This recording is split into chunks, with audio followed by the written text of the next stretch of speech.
As aeronaves da aviação geral são, na maioria dos casos, propulsionadas por motores de pistões simples refrigerados a ar. O motor aciona uma hélice que produz o impulso para fazer deslocar o avião pelo ar. Os atuais motores das aeronaves ocidentais são construídos, na sua maioria, pela Teledyne Continental Motors ou pela Textron Lycoming. Os seus produtos têm uma configuração e tipo de construção muito semelhantes, apresentando em geral 4, 6 ou 8 cilindros opostos numa disposição plana. São normalmente refrigerados a ar e têm uma concepção simples. Alguns dos princípios mais básicos datam da década de 40. Se mantidos adequadamente, os motores são confiáveis, estando, na maioria dos casos, previstas revisões gerais em intervalos de 2.000 horas de funcionamento. Alguns motores diferem em alguns detalhes.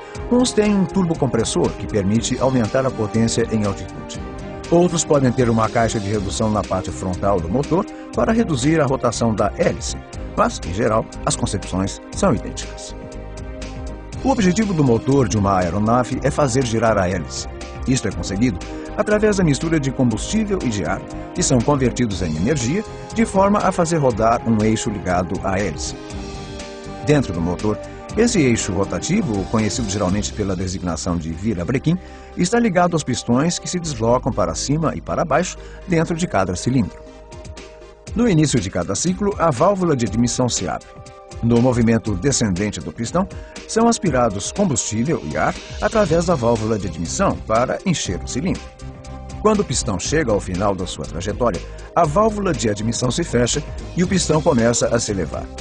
Este movimento comprime o combustível e o ar. Quando o pistão atinge o ponto mais alto do seu percurso, o combustível e o ar estão altamente comprimidos. Nesse ponto, a vela de ignição inflama o combustível e a mistura entra em combustão. A rápida expansão do combustível inflamado empurra o pistão para baixo, transmitindo essa força ao virabrequim situado no centro do motor. A força exercida sobre o pistão pela explosão do combustível origina a energia para acionar a hélice.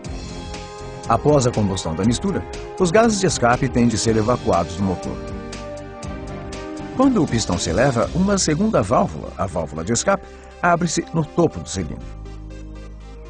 O pistão em ascensão empurra os gases de escape através da válvula de escape para fora do motor.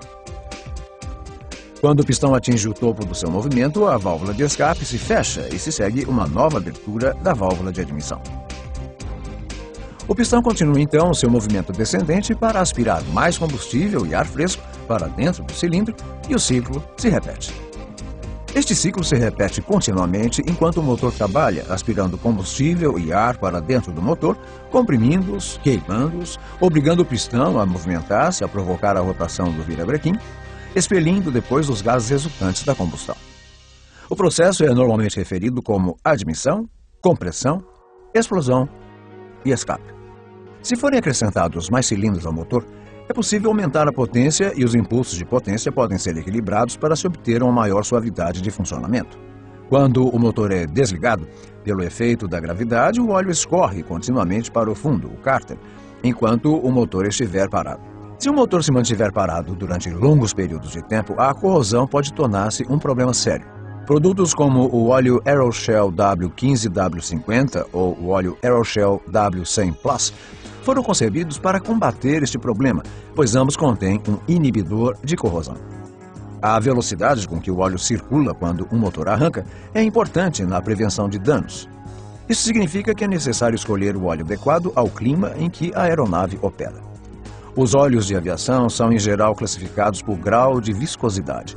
Óleo Aeroshell W80, SAE 40, W100, SAE 50 e assim por diante. Quanto mais alto for o número, maior será a viscosidade ou a espessura de um óleo.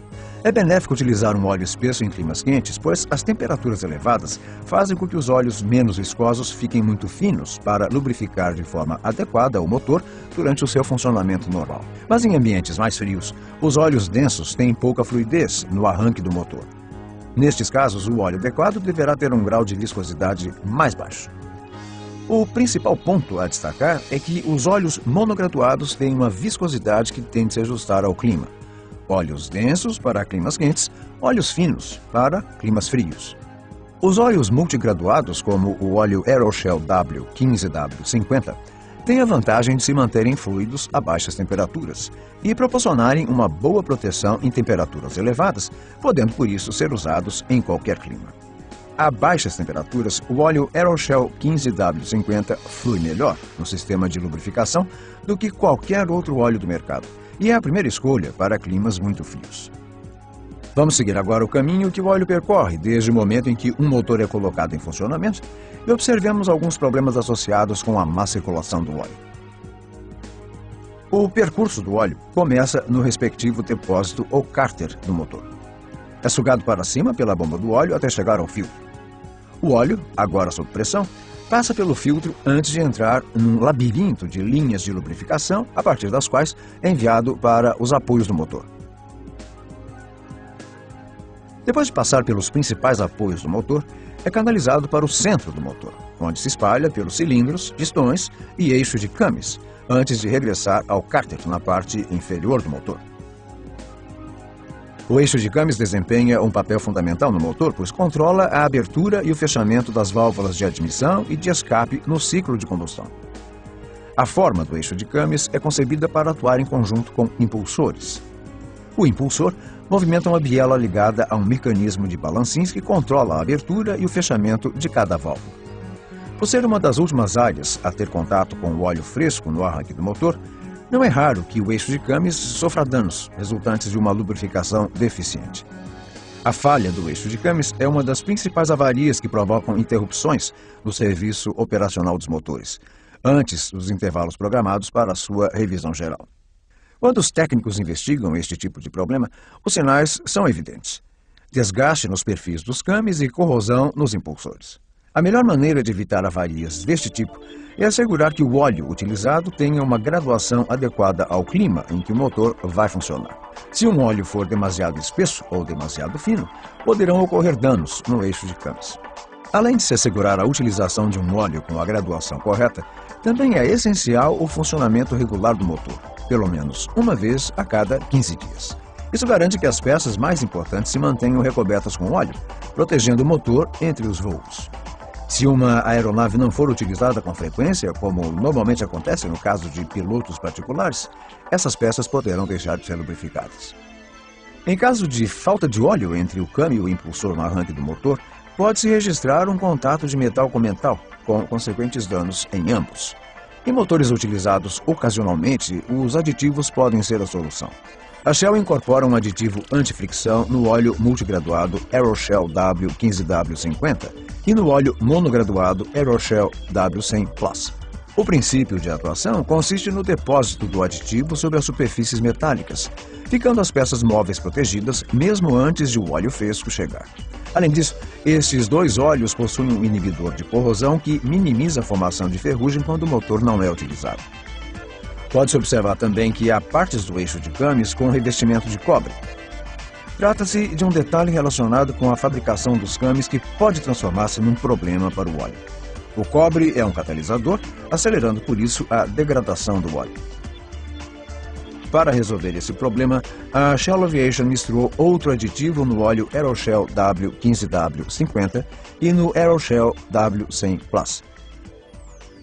Esse aditivo, conhecido como inibidor de metais, ajuda a proteger o óleo do efeito catalisador do cobre, mantendo-o em boas condições ao longo da sua vida útil. Depois de termos observado o que é fundamental no interior do motor, analisemos os aspectos importantes no seu exterior. Vejamos como se processa uma troca de óleo. Primeiro, retira-se o bujão e escoa-se o óleo usado. Depois, remove-se e substitui-se o filtro do óleo. Uma vez colocado o novo filtro e reinstalado o bujão do cárter, pode-se adicionar o óleo novo com a graduação correta através do bocal de enchimento. O bocal de enchimento possui também uma vareta que permite o controle periódico do nível do óleo do motor. A aeronave está pronta agora para regressar ao serviço, confiante em que os óleos Aeroshell zelam pela proteção do motor.